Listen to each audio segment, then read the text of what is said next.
सच्चो सतराम। कृपया इस चैनल को सब्सक्राइब करें और बेल आइकन को प्रेस करना ना भूलें। धन्यवाद। सच्चो सतराम।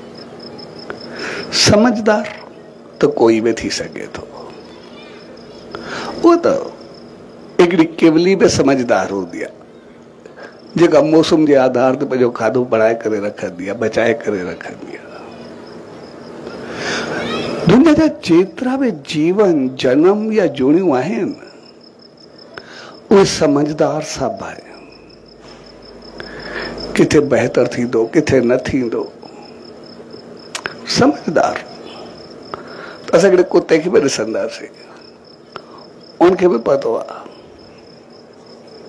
जेको उन सां प्यार कंदो, जेको उनजी संभाल कंदो,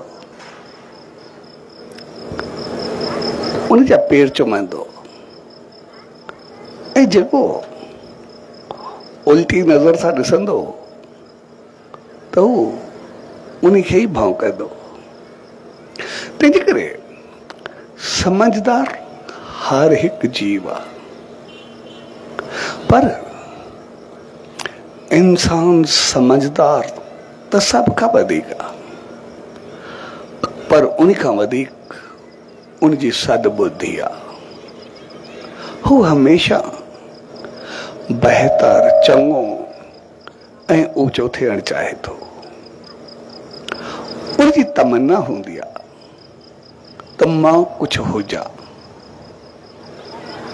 ऐं न सिर्फ़ उन्ही जी तमन्ना हूंदी आहे, पर जेके बि इंसान आहिनि उन्हनि सभिनी जी तमन्ना हूंदी आहे त इंसान थी आयो आहे त इंसान थी रहे। जेतिरा बि इंसान आहिनि, असां कंहिंखो बि इंसान जे लाइ पुछंदासीं त हू चवंदो इंसान थी करे रहे बस।